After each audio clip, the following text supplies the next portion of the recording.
You cannot be loved deeper than you know yourself.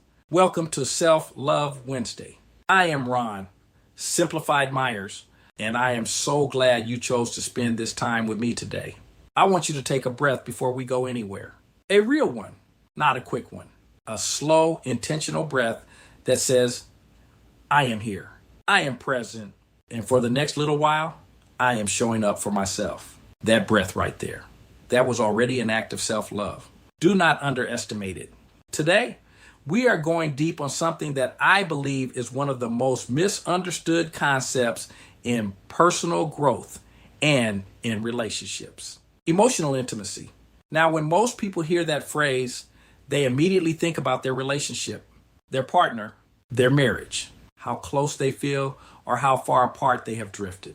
But I want to flip that today because the truth I have come to understand after years of studying relationships, after 32 years of marriage, after walking through grief and rebuilding myself from the inside out, is this. Emotional intimacy does not begin with another person. It begins with you. And until you do the work of truly knowing yourself, the relationship you have with your partner can only go so deep. It will hit a ceiling every time. Not because your partner is not enough, not because the love is not real, but because you cannot give someone access to parts of yourself you have never visited. You cannot be loved deeper than you know yourself. Let me explain what I mean by that.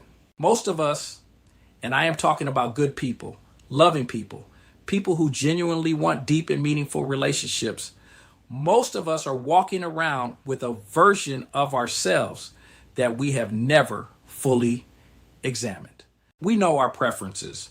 We know what we like and what we do not like. We know our habits and our routines. But do we know our wounds? Do we know the story we have been telling ourselves since childhood about whether we are worthy of love? Do we know why certain things trigger us the way they do? Do we know what we are actually feeling underneath the surface on any given day? For most people, the honest answer is no. And that is not a character flaw. Nobody handed us a manual for this. Most of us grew up in homes where feelings were not discussed, where strength meant silence, where moving on was more valued than processing, where you were taught to perform okay, even when you were not okay. So we learned to live on the surface, to function, to show up, to get through the day. And then we bring that surface version of ourselves into our most intimate relationships and wonder why we cannot seem to get truly close to the person we love. I want to tell you something that took me a long time to understand about myself.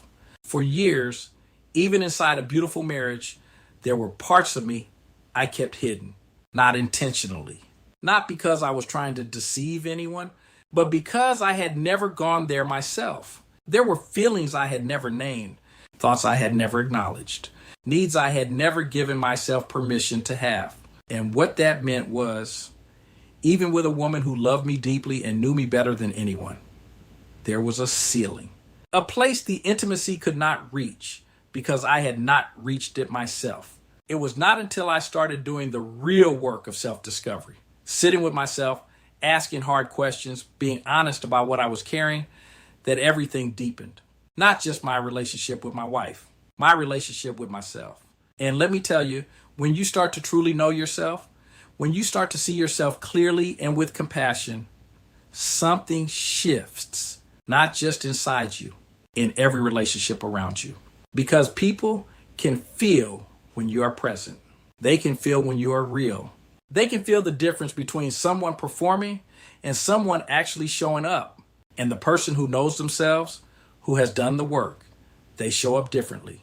They love differently. They receive love differently. Now I want to break this down practically because I am not here just to talk about concepts. I want you to leave today with something you can actually use. There are 3 things I want you to understand about knowing yourself, and I want you to sit with each one this week. The first one is this.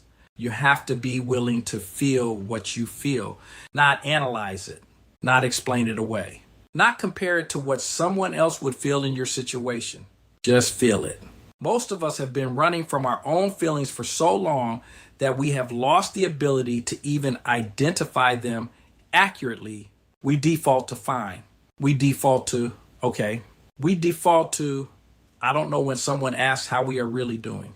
This week, I want you to practice naming your feelings specifically, not just good or bad, not just happy or sad.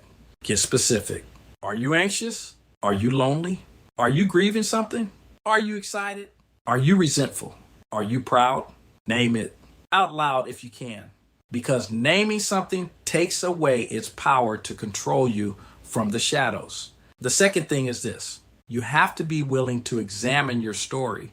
Every single one of us is walking around with the story we have been telling ourselves, often since childhood, about who we are and what we deserve. Some of those stories are beautiful. Some of them are lies we inherited from people who were also carrying lies they inherited. Stories like, I'm too much. I am not enough. I do not deserve to be loved the way I want to be loved. If people really knew me, they would leave.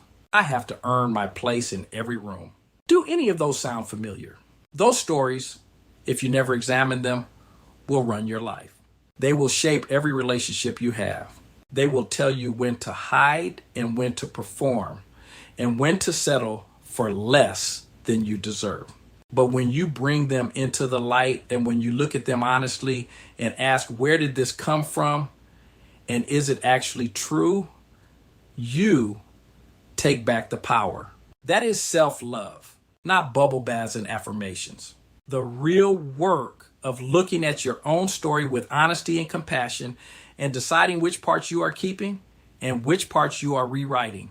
The third thing is this: you have to learn what you actually need, not what you think you should need, not what seems reasonable or low maintenance. What you actually need to feel loved, safe, seen, and valued. Most people have never sat down and really thought about this. They just react when their needs are not met, getting hurt or angry or withdrawn, without ever having clearly identified what they needed in the first place. And then they wonder why their partner keeps missing the mark. Your partner cannot read your mind. And even if they could, if you have never identified your own needs clearly, there is nothing clear for them to read. So this week, I want you to ask yourself, what do I need to feel truly seen in my relationship? What do I need to feel safe? What do I need to feel loved? Write it down if you can. Be specific. Be honest, because that clarity, that self-knowledge, is the foundation of every deeply intimate relationship. Now, here's why all of this matters for Sunday. On Sunday, we are bringing this into your marriage. We are going to talk about how what you discovered about yourself this week becomes the bridge to deeper intimacy with your partner. But you have to do this work first. You have to show up on Sunday having sat with yourself, having named something, having examined something, having identified something you need. Because the conversation you're going to have with your partner on Sunday, it requires you to know yourself well enough to be honest with them. And that starts today, on a Wednesday, in a quiet moment with just you. I want to give you one practice to carry through the rest of this week. I call it the daily witness practice. Every morning, 5 minutes before the world gets loud, sit somewhere quiet, no phone, no noise, and ask yourself this question out loud. What am I carrying right now that I have not said out loud to anyone? Just answer it honestly to yourself. You do not have to fix it. You do not have to share it yet. You just have to say it. Because that simple act of sitting with yourself and telling yourself the truth is the beginning of knowing yourself. And knowing yourself is the beginning of everything. Do this every morning this week. By Sunday, you will have something real to bring to your relationship. Something true. Something that can actually move you both forward. Before I let you go today, I want to say something directly to you. The fact that you are here, that you press play on a podcast called Self-Love Wednesday, that tells me something about you. It tells me you're not content to stay on the surface. You want more. You want depth. You want the kind of love and the kind of life that actually means something. That desire is a gift. Do not ignore it. You deserve to know yourself fully. You deserve to be known fully. And the work you do on yourself today is never wasted. It flows into every relationship, every conversation, every moment where you choose to show up as the real you instead of the perform version. That is the journey, and I am honored to walk it with you. I am Ron, Simplified Myers. Thank you for spending Self-Love Wednesday with me. Share this episode with someone who is ready to go deeper with themselves. And I will see you Sunday, because what you learned today is about to change something in your marriage.